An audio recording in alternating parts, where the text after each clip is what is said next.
위한 여름 사역이 한창 진행 중에 있습니다. 하나님께서 허락하신 크신 은혜로 먼저 영유치부 여름 성경 학교가 무사히 마무리되었습니다.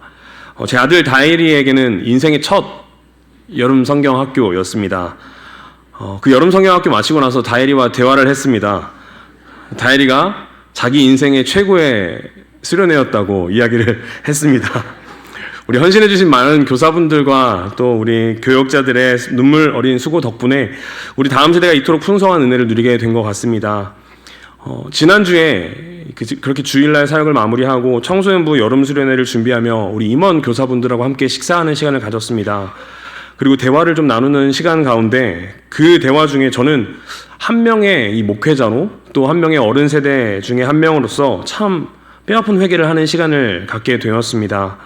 그동안 우리가 사랑하는 자녀들에게 또 이 소중한 다음 세대들에게 그저 우리가 인간적인 사랑, 이 마음만을 우리에게 아이들에게 전해 주었다라는 생각이 들었기 때문입니다.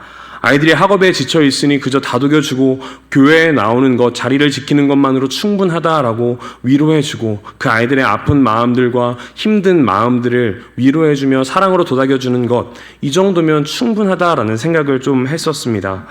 하지만 그 따뜻한 사랑 말 외에 정작 우리들이 목숨 걸고 전해야 할 절대적인 진리를 우리가 놓치며 선포하지는 못했는지, 선포하지 못하고 살아가지는 않았는지 그런 생각을 한번 해보게 되었습니다.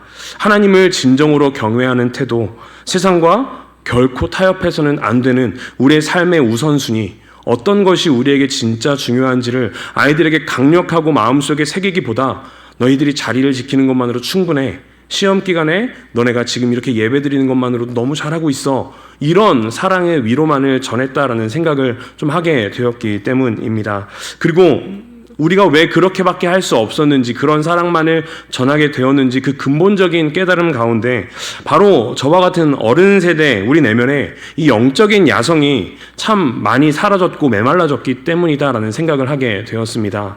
그 무기력함, 우리가 세상에서 세상의 흐름대로 살아가던 결과 지금 우리 아이들은 그야말로 세상에 쏟아지는 가치관들과 세상에 쏟아지는 문화들 가운데 깊이 병들어 있습니다. 도파민이라는 단어가 있죠. 우리 아이들이 더 이상 더 높은 자극, 더 높은 도파민을 터지는 일들을 해야만 아이들이 반응할 수 있습니다. 스마트폰과 15초짜리 짧은 영상이 주는 어떤 말초적인 자극이나 당장 눈앞에서 느껴지는 짜릿함이 있어야만 아이들은 반응을 하는 겁니다. 심지어 영적인 감각은 마비가 되어 버렸습니다. 심지어 자신들이 왜 이 땅에 태어났는지, 왜 하나님께 자기가 귀하게 쓰임을 받아야 하는지 그 거룩하고 영광스러운 목적조차 상실한 채 그저 세상 사람들과 똑같이 살아가고 그저 하나 다른 게 있다면 일요일, 주일에 그들이 시간을 내어 교회에 나온다는 것 밖에 없다라는 사실을 참 많이 보게 되었습니다. 세상 사람들과 똑같이 스펙을 쌓고 세상 사람들과 똑같이 시간을 보내며 헐떡이며 견뎌내는 우리 아이들의 모습을 보았습니다. 이것은 그냥 단순히 요즘 아이들에게 예의범절이 사라졌다라는 것 이상의 큰 아픔과 슬픔이 있습니다. 우리가 계속해서 묵상하고 있는 이 출애굽기 말씀 속에 이스라엘 백성들처럼 우리 아이들의 심령이 그 깊은 곳에 영적인 노예 같은 이 마음을 여전히 포기하지 못하고 살아갔나라는 겁니다. 하나님께서 애굽의 이 잔혹한 노예 생활마저 하나님께서 친히 끝내주시고 이스라엘 백성들을 건져주셨음에도 불구하고 이스라엘 백성들은 자신들이 목이 마르고 배가 고프고 고기가 먹고 싶으면 애굽에 있던 그 고기 가마를 그리워하며 당장의 이 육신적인 욕구만 쫓아 살아가면 이 보여주던 노예 근성이 그들에게 남아있던 것처럼 혹시 저와 우리 다음 세대 아이들에게 이런 세상의 모습을 따라가는 노예 근성이 남아있지는 않은가 하는 생각을 깊이 하게 되었던 시간이었습니다. 이런 모습이 바로 이 세상의 자극적인 것에 노출되어 있고 자극적인 것에만 반응하는 우리들의 모습이 아닌가 하는 생각을 하게 되었습니다. 사랑하는 성도 여러분, 이 노예 근성에 빠져 애굽을 그리워하던 이스라엘 백성들에게 진정으로 필요했던 건 달콤한 위로의 말이 아니었습니다. 너네 노예 생활 참 힘들었으니 지금 이 자리에 이끌려 나온 것만으로 참 잘한 거야. 이런 위로의 말이 아니었습니다. 하나님의 살아계심과 역사하심을 세상에 눈치 보지 않고 어떠한 타협도 없이 담대하게 선포했던 모세가 이스라엘 백성들에게 필요했습니다. 오늘 저와 어른 세대가 바로 이 모세의 거룩한 야성을 회복한 아이들에게 모세와 같은 그런 자가 되어야 된다라는 생각을 깊이 묵상하게 됩니다. 눈에 보이는 자극과 세상의 성공이라는 바로 왕의 압제 아래에 처참히 무너져가는 우리 아이들, 우리 다음 세대 아이들을 살려내기 위해 이제는 우리가 영적인 제사장이 되어 눈물로 결단을 해야 합니다.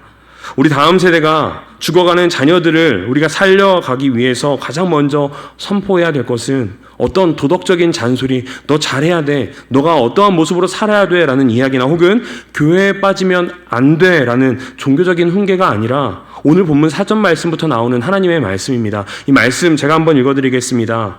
내가 애굽 사람에게 어떻게 행하였음과 내가 어떻게 독수리 날개로 너희를 업어 내게로 인도하였음을 너희가 보았느니라. 아멘. 하나님은 시내산에 도착한 이스라엘 백성들에게 무거운 율법을 처음부터 들이밀지 않으셨습니다. 가장 먼저 하나님께서 어떻게 그들 삶 가운데 역사하셨는지 이 은혜의 역사를 먼저 선포하셨습니다. 너희 스스로 힘으로 이 애굽, 이 이집트에서 벗어난 것이 아니라 내가 친히 너희를 업어 인도했어. 내가 너희를 이끌어내고 내가 너희를 모든 상황에서 건져냈어라는 이 벅찬 사실을 먼저 이스라엘 백성들에게 한 번 더 알게 하셨습니다. 우리 자녀들에게 신앙을 전수해야 하는 첫걸음도 반드시 이 모습이 되어야 합니다. 사랑하는 우리 성도 여러분, 혹시 우리 성도님들의 삶 가운데는 우리 자녀들에게 또 우리 다음 세대들에게 눈물로 들려줄 이 독수리 날개, 하나님께서 우리를 지키시고 보호하시고 인도하셨던 그 삶의 간증이 있으십니까? 지금 우리가 언제든지 우리 자녀들에게 나는 이러한 하나님의 인도하심을 받고 살아가고 있어라는 간증을 언제든지 해주실 수 있는 그러한 준비가 되어 계십니까? 내 인생의 가장 캄캄하고 가장 깊었던 수렁에서 하나님이 나를 어떻게 구원하셨는지, 그리고 그 벼랑 끝에 선 우리 가정을 어떻게 안으시고 어떻게 인도해 가셨는지, 지금까지 어떻게 이끌어 오셨는지에 대한 살아 숨쉬는 하나님의 은혜의 역사가 우리 자녀들의 귓가에 먼저 선포가 되어야 합니다. 부모의 삶 속에 새겨진 하나님의 역사가 생생하게 삶으로 또 말로 증명될 때 그렇게 도파민에 찌들어 있던 우리 아이들의 마음 가운데 비로소 하나님의 그 복음과 하나님의 사랑이 천천히 새겨져 들어갈 것입니다. 은혜를 선포하신 하나님은 이어서 5절 말씀에 이스라엘 백성들에게 거룩한 정체성을 이렇게 선언하십니다. 너희는 모든 민족 중에서 내 소유가 되겠고, 여기서 내 소유라고 번역된 이 히브리어 세굴라라는 것은 창고에 쌓아둔 수많은 흔한 물건 중 하나, 혹은 어떤 금고에 가두어둔 많은 보물 중에 하나 정도가 아닙니다. 이 고대 근동의 왕들이 세상의 그 어떠한 것과도 바꾸지 않고 자기의 가장 은밀한 침소에 간직해두는 절대적이고 보배로운 것을 의미하는 게 바로 이 세굴라, 이 소유라는 단어입니다. 끊임없이 스펙과 성적으로 자기 가치를 매기고 공격해오는 세상 속에서 살아가는 우리 자녀들에게 이 강력한 메시지의 선포가 필요합니다. 사랑하는 아들아, 사랑하는 딸아, 너는 이 세상의 어떠한 가치관 가운데 평가될 그런 존재가 아니야. 너희는 하나님의 이 세굴라야, 하나님의 소유야 라는 이 놀라운 선포를 우리 아이들에게 먼저 해 주어야 한다라는 겁니다. 너는 창조주 하나님, 이 모든 것들을 만드신 하나님의 가장 존귀한 보물, 왕의 보물이야, 왕의 세굴라야. 이 선포를 우리가 자녀들에게 함께 해야 하는 것입니다. 그리고 이어서 하나님은 6절에서 이 세굴라가 된 백성들에게 위대한 사명을 부여하십니다. 너희가 내게 대하여 제사장 나라가 되며 거룩한 백성이 되리라. 제사장이 어떤 역할을 하죠? 하나님과 무너진 세상 사이를 이어주는 중보자 역할을 합니다. 하나님은 우리 아이들이 그저 세상에서 성공하고 좋은 대학을 가 자기 혼자 잘 먹고 잘 사는 것을 원하지 않습니다. 그런 이기적인 존재로 남는 것을 하나님이 기뻐하시는 것이 아닙니다. 하나님께서 우리 아이들을 이 땅 가운데 보내신 이유는, 우리를 보내신 이유는 병들어 죽어가는 이 세상을 살려내고 하나님의 거룩하심을 열방 가운데 흘려보낼 제사장 나라로 우리를 세우셨기 때문입니다. 자신이 왜 하나님께 쓰임받아야 하는지조차 모르는 아이들의 가슴 속에 이 중요하고 놀라운 하나님의 이 놀라운 선포가 새겨져야 하는 것입니다. 그렇다면 누가 이 거룩한 비전을 심어줄 수 있을까요? 물론 하나님께서 역사하십니다. 하지만 우리가 그 통로가 되어야 합니다. 하나님께서 일하시는 그 통로가 바로 우리가 되어야 합니다. 맹목적인 사랑이라는 그런 미명하에 자녀들의 영적인 나태함을 우리가 그냥 두고 방관하는 것이 아니라 자녀를 진정한 하나님의 새굴라답게 키워내기 위해서 세상의 가치관과 타협하지 않은 영적인 담대함과 선언이 우리에게 먼저 필요합니다. 그런 강력한 영적인 야성이 우리에게 회복되어야 한다라는 겁니다. 부모 세대, 우리 세대가 먼저 하나님께 쓰임받는 삶을, 이 영광을 온몸으로 아이들에게 보여주어야 합니다. 우리가 제사장 나라의 삶을 살아낼 때 자녀들도 우리의 모습을 보며 그 길을 따라 걸을 것입니다. 이번 여름 사역의 모든 현장이 세상의 이 노예가 되고 세상의 가치관에 끌려다니는 우리 다음 세대 아이들에게 이 놀라운 하나님의 거룩하신 이 부르심을 받는 그런 자리, 은혜의 현장인 줄 믿습니다. 그리고 수련회뿐만 아니라 일상에서 아이들이 마주하는 모든 예배의 자리, 모든 이 거룩한 모임의 자리가 하나님께서 우리를 부르신 자리임을 우리는 분명히 알아야 합니다. 그러니 우리 아이들이 이 은혜의 자리에 나아갈 수 있도록 우리가 힘써야 합니다. 그 자리를 위해 우리가 힘써 소리내어 기도해야 하고, 우리 자녀들이 여전히 그곳에 가고 싶어 하지 않는다면 우리 아이들에게 책임감을 갖고 그 아이들을 은혜의 자리로 보내야만 합니다. 그것이 우리가 가져야 되는 첫 번째 도전의 모습입니다. 이 놀라운 은혜의 역사를 경험한 새굴라 이 백성들에게 이제 하나님은 우리가 어떻게 세상과 구별되며 살아가야 하는지 구체적인 이 10계명의 서약을 우리에게 말씀해 주십니다. 우리 마음속에 도사리고 있는 이 치명적인 이 노예의 근성을 우리가 어떻게 끊어내야 할지 하나님께서 분명히 우리에게 말씀해 주십니다. 하나님은 첫 번째 계명으로 너는 나 외에는 다른 신들을 두지 말라라고 명령하셨습니다. 모세가 어떻게 이 애굽이라는 거대한 제국 가운데 바로 왕 앞에서도 주눅들지 않고 이 야성, 내가 하나님의 백성들을 이끌고 하나님을 예배하겠다라는 담대한 선언을 할 수 있었을까요?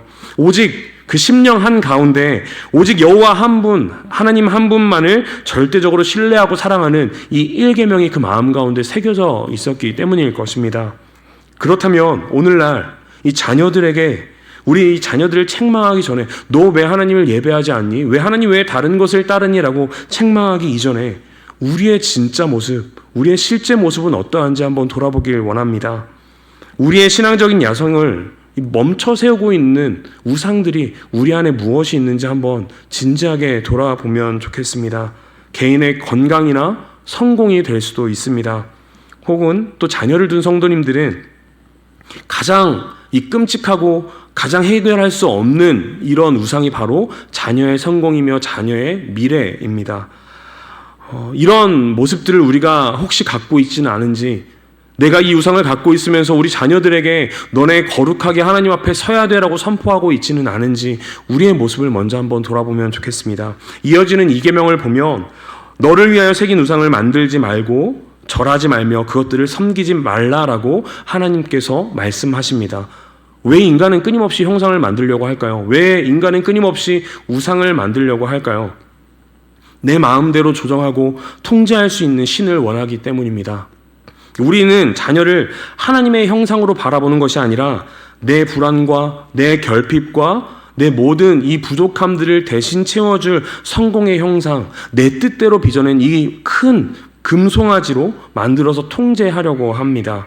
자녀를 사랑한다라는 명분으로 아이들이 하나님의 형상으로 자라나는 것보다 세상의 성공 조건을 갖추고 그곳에서 성공하여 하나님께 쓰임받기를 원한다라는 방법으로 우리의 욕심과 우리의 마음들을 표현하곤 합니다. 세상의 성공 조건을 갖추는 것이 더 시급한 것이 때로는 우리들의 모습이기도 합니다. 사랑하는 성도 여러분, 이것은 사랑이 아니라 죄송하지만 현대판 몰렉과 같은 모습입니다. 세상의 성공과 내 안정이라는 우상에게 내 금쪽 같은 내 사랑하는 아이들을 우상에게 제물로 바치는 삶이 지금 우리의 모습이지 않은지 우리 분명히 돌아보아야 합니다.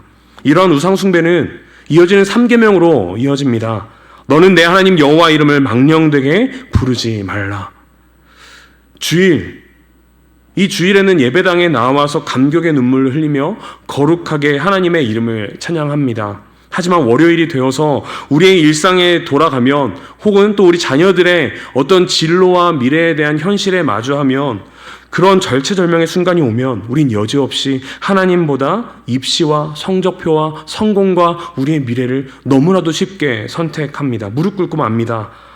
삶과 신앙이 철저히 분리된 이 이중적인 모습이야말로 세 번째 계명인 하나님의 이름을 망령되이 부르는 것입니다. 하나님의 이름을 가볍게 여기고 이것을 짓밟는 모습입니다. 비록 지금은 도파민에 절여져 당장의 쾌락의 마음을 빼앗긴 우리의 아이들이지만, 이 아이들은 누구보다 부모님의 이 모습들을 예민하고 또 먼저 바라보며 따라갈 겁니다. 우리가 자녀들에게 세상의 것을 먼저 구하길 원하는데 어떻게 자녀들이 하나님의 나라를, 하나님의 놀라우신 뜻을 먼저 따라갈 수 있을까요? 우리가 먼저 하나님 앞에 우리가 가졌던 모든 우상들을 내려놔야 합니다. 혹시 우리가 여호와의 이름, 하나님의 이름을 가볍게 여겼다면 그 모든 죄 또한 하나님 앞에 회개하며 나아가는 모습들이 필요합니다. 사랑하는 성도 여러분, 이스라엘 백성들이 금송아지를 만들었을 때 모세가 어떻게 했습니까? 출애굽기 32장 20절 말씀입니다. 모세가 그들이 만든 송아지를 가져다가 불살라 부수어 가루를 만들어 물에 뿌려 이스라엘 자손에게 마시게 하니라. 그 거대한 금송아지를 산산조각 내어서 불사르고 가루를 만들어 마시게 해버렸습니다. 오늘 우리에게 바로 이 분명한 야성이 필요합니다. 내 안에 있는 이 자녀의 성공이라는 이 우상들, 내 삶의 안정이라는 우상들을 철저히 부술 수 있어야만 합니다. 하지만 중요한 것은 우리의 스스로의 결단만으로는 이 우상을 끊어낼 수 없다라는 것입니다. 그래서 율법의 완성자이신 예수님께서 우리를 위해 이 땅 가운데 오셨습니다. 오직 하나님 아버지만을 진심으로 전심으로 사랑하시고 끝까지 아버지의 이름을 영화롭게 하신 그 예수 그리스도의 십자가의 공로만이 우상 숭배에 빠져있는, 세상의 것들을 사랑하며 세상의 것들에 빠져있는 우리를, 이 비참한 우리를 덮고 용서해 주십니다. 그리스도의 대속의 은혜로 우리 안에 금송아지를 부수었다면, 예수님께서 우리를 위해 이 땅에 오시고 우리의 모든 죄를 덮어주셨음을 우리가 인정하여서 우리가 그 은혜로 말미암아 내가 이제는 세상의 모든 우상들을 부수겠습니다 라고 담대히 선언했다면, 이제는 그것이 우리의 실제적인 결단으로 나타나야 합니다. 하나님을 향한 신뢰를 구체적인 결단, 특별히 시간적인 결단으로 입증해내야만 합니다. 10계명 중에 하나님을 향한 태도를 규정하는 마지막 이 4계명은 안식일을 기억하여 거룩하게 지키라라는 계명입니다. 안식일은 그저 일주일에 하루 교회 가고 쉬는 그런 휴일이 아닙니다. 안식일은 우리가 세상과 하나님 사이에서 누구에게 속한 존재인가를 증명하는 영적인 시금석입니다. 고대 이집트의 노예들에게 쉼은 없었습니다. 그 애굽의 그 거대한 제국의 경제 시스템을 굴리기 위해서 그들은 끊임없이 일해야만 했습니다. 채찍에 맞아가며 매일 벽돌을 굽고 그 구운 벽돌로 성을 쌓아야만 했습니다. 그런데 오늘날 이 시대를 살아가고 있는 우리 아이들의 모습이 이런 애굽의 노예와 너무 같은 모습이다라는 생각이 들었습니다. 제 모습도 그런 모습이 되지 않기를 기도하는 마음이 생겼습니다. 아이들은 남들보다 1점이라도 더 높은 성적이라는 벽돌을 쌓아 올리기 위해 밤 늦은 시간까지, 심지어 주일조차 학원으로 내몰리며 끊임없는 이 피마르는 경쟁을 해내고 있습니다. 주일에 예배만 드리면 그것으로 오히려 마음이 불편해지는 끔찍한 노예의 삶을 우리 아이들이 살아가고 있는 겁니다. 이런 세상 한복판에서 안식일을 거룩하게 지킨다라는 것은 어떤 의미일까요? 우리가 그저 일주일에 하루 내어 하나님께 예배하는 것이 아닙니다. 주일에 더 열심히 예배하는 것만을 뜻하는 것이 아닙니다. 내 자녀의 삶의 생존과 미래는 세상의 어떠한 가치관에 달려있는 것이 아니라 온전히 하나님 손에 붙들려 있음을 우리가 담대히 선포하는 것으로부터 이 안식일을 거룩히 지키는 것이 시작된다라는 겁니다. 우리가 세상에 미친 경주를 멈추고 유일하게 쉴 수 있는 이유는 천지를 지으신 이 전능하신 창조주 하나님께서 우리의 인생을, 내 자녀의 인생을 직접 통치하시고 다스리시고 책임지심을 믿기 때문입니다. 그러나 당장 우리 청소년 아이들에게 이런 수련의 시즌이 되면, 또 시험 기간이 되면 딜레마가 찾아옵니다. 혹시 우리 아이가 이 중요한 시기, 다음 학기를 준비하고 내년을 준비하는 이 시기 가운데 수련회 간다고 학원을 빠지면 혹시 성적이 덜 나오지는 않을까? 다른 아이들과 비교하여 더 뒤떨어지고 더 높은 곳으로 가기에 부족한 모습이 우리 아이들에게 생기지는 않을까? 전전긍긍하며 하나님과 세상 사이에 타협하려는 두려움이 몰려오게 됩니다. 사랑하는 성도 여러분, 우린 이때일수록 더욱더 눈물을 머금고 단호하게 선포해야 합니다. 이것이 바로 우리가 십자가에 못 박아야 할 세상의 노예 근성이라는 겁니다. 끊임없이 세상에서 자유롭고 하나님의 뜻대로 살아가길 원하지만 우리가 선택해야 되는 어떠한 상황이 오면 늘 우리는 세상의 것을 먼저 바라보게 된다라는 겁니다. 여기서 우리의 신앙적인 야성이 회복되어야 합니다. 반드시 세워져야 합니다. 학원과 세상의 그럴듯한 노력들을 기꺼이 세상 앞에 십자가 앞에 내려놓고 우리 아이들을 영적으로 바로 세우기 위한 노력을 우리 가운데 먼저 해야 합니다. 우리 아이들에게 그러한 영적인 회복이 필요한 것은 부드러운 어떠한 권면이 아닙니다. 우리 아이들의 영혼을 살리기 위해서 세상의 그러한 흐름 속에서 우리 아이들을 구별해내어 하나님께 드릴 수 있는 그런 세상적인 단절도 필요합니다. 시간적인 하나님께 드리는 이것 또한 필요합니다. 세상의 노동과 경쟁으로부터 우리를 벗어나게 하시는 하나님의 사랑 안에 우리 아이들이 머물 수 있도록 강제의 이 힘과 능력으로 우리 아이들을 그 자리로 보낼 수 있는 것이 우리 부모 세대가 할 수 있는 노력이며 우리의 결단인 줄 믿습니다. 예수님께서 마태복음 11장 28절에 이렇게 말씀하셨습니다. 수고하고 무거운 짐진 자들아 다 내게로 오라. 내가 너희를 쉬게 하리라. 우리 자녀들의 세상은 1등급 성적표로 구원받는 세상이, 우리 자녀들은 세상의 어떤 1등급 성적표로 구원을 받는 것이 아닙니다. 오직 율법의 마침이 되고 영원한 안식을 이루신 예수 그리스도의 십자가 복음 안에서 참된 쉼과 참된 구원을 누릴 수 있습니다. 내일부터 진행되는 우리 청년부, 청소년부 수련회와 유초등부 여름 성경학교는 이 세상의 어떤 학업과 스트레스와 세상에서 끊임없이 다가오는 이 억압 가운데 숨 죽여 살아가는 우리 아이들에게, 다음 세대 아이들에게 하나님께서 주시는 놀라운 영적인 오아시스입니다. 우리가 제사장의 권위를 가지고 이 다음 세대 아이들에게 담대하게 선포하며 그 스케줄들 끊어낼 수 있기를 소망합니다. 우리 아이들을 향한 끊임없는 기도의 파도를 세우고 실제로 우리 아이들의 등을 떠밀어 은혜의 자리로 보낼 수 있는 과감한 결단이 우리에게 분명히 필요합니다. 우리가 이렇게 하나님의 우선순위를 삶으로 증명해내며 살아갈 때 우리 아이들은 비로소 세상의 삿을 끊어내고 자신이 하나님께 불림받은 하나님의 소중한 새굴라라는 사실을 깨닫게 될 줄 믿습니다. 말씀을 마무리하겠습니다. 사랑하는 성도 여러분, 우리가 아이들에게 쏟아주어야 할 사랑은 그저 부드럽게 품어주고 동정하는 그런 사랑만이 아닙니다. 물론 그 사랑도 우리 아이들에게 필요합니다. 하지만 사랑으로 품어주면 언젠가 아이들이 하나님의 사랑을 느낄 것이라는 이 마음을 넘어서 실제적인 삶의 결단과 행동이 우리에게 필요합니다. 세상의 끊임없는 유혹과 스펙 경쟁 가운데 우리 아이들은 스스로 빠져나올 힘조차 없습니다. 그런 아이들을 위해 우리가 과감히 결단할 수 있어야 합니다. 우리 아이들의 삶을 온전히 하나님께 드릴 수 있는 고백이 필요합니다. 누군가는 앞장서서 이 세상의 그런 무자비한 공격을 막아내 주어야 합니다. 애굽의 고기가마를 그리워하며 15초 영상에 모든 혼과 영을 빼앗긴 아이들에게 너희는 세상의 잣대와 세상의 기준으로 평가받는 가치 있는 사람이 아니라 하나님의 존귀한 새굴라야, 하나님의 존귀한 소유야, 너는 그리고 더 나아가 하나님의 거룩한 제사장 나라가 될 거야 라고 선언을 해줄 수 있는 우리 모두가 되기를 소망합니다. 그러니 간절히 부탁드립니다. 먼저 우리 마음속 가장 깊은 곳에 자리 잡고 있는 이 영적인 우상을 먼저 부술 수 있으면 좋겠습니다. 그리고 그것을 십자가 앞에 내려놓고 회개하며 나아갈 수 있기를 소망합니다. 그리고 그렇게 눈물로 회개하는 어른 세대가 되었을 때 다음 세대 아이들이 우리의 모습을 보고 하나님 앞에 그 거룩한 그 야성을 회복하게 될 것입니다. 그리고 세상 가운데 그들이 있는 모든 자리에서 하나님을 선포하며 하나님의 제사장 나라를 살아낼 수 있는 귀한 아이들이 될 것입니다.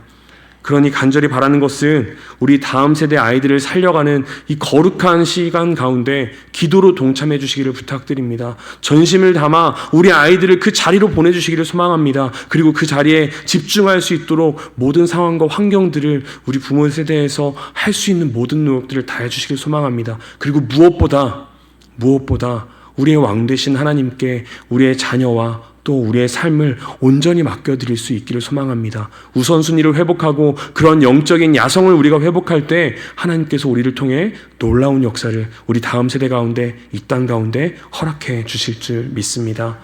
우리 그 마음 가지고 이렇게 함께 찬양으로 고백하며 나아가면